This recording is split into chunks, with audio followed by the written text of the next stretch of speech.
मंडळी, स्टार प्रवाहावरील आई कुठे काय करते या मालिकेतील अरुंधती म्हणजेच अभिनेत्री मधुराणी प्रभुलकर बद्दल एक मोठी बातमी समोर आली आहे।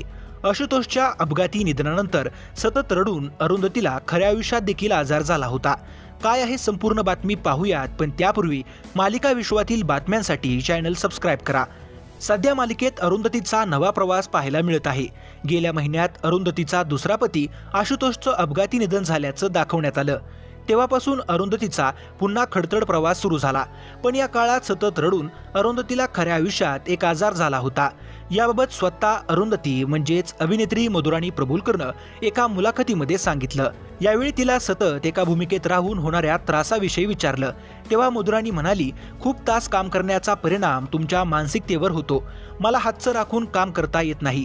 मी खूप त्या भूमिकेत घुसते, ते चांगले का वाईट हे मला माहीत नाही, पण मला कधी कधी असं वाटतं आपल्याकडे ती ऑन ऑफ करायचं कौशल्य नाही का, पण तीच माझी खासियत आहे। मी अशीच आहे आणि असंच मला करता येतं।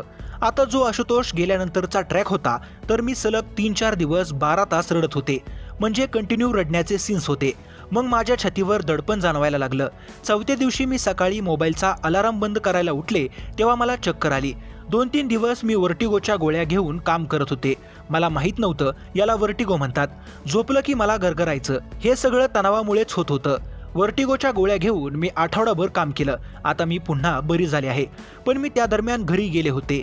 1-2 दिवस मला सुट्टी होती। माझ्या बहिणीकडे गेले होते, तिथे आई देखील होती। माझ्या बहिणीला बरं नव्हतं म्हणून मी तिला मदत करायला गेले होते आणि मीच जाऊन झोपले। त्यानंतर मला खूप वाईट वाटलं। मग माझ्या एका मित्राने सांगितलं की काही प्रमाणात तूही त्या ट्रॉमातून गेली आहेस, त्यामुळे तू तुझ्या आईला समजावून सांग की तुला झोपेची गरज होती। मालिकेचं काम करताना तुमच्या भावनांचं व्यवस्थापन करायला वेळ मिळत नाही, त्यामुळे मला असं वाटतं सर्व कलाकारांनी कधी ना कधीतरी थेरपी घ्यायला हवी। आपल्या भावनांचं व्यवस्थापन कसं करायचं हे शिकायला हवं। हे मी या 4 वर्षाच्या अनुभवातून शिकले आहे, असं मधुराणीने सांगितलं। मंडळी, कोणत्याही मालिकेतील पात्रावरूनच आपण ती भूमिका साकारणाऱ्या अभिनेता व अभिनेत्रीला नाव ठेवत असतो, परंतु ती भूमिका करण्यासाठी कलाकार फार मेहनत घेत असतात, त्यामुळे त्यांचं आपण कौतुक करणं गरजेचं आहे। तुम्हाला काय वाटतं ते कमेंट करून नक्की कळवा आणि व्हिडिओ आवडला असेल तर लाईक करायला विसरू नका।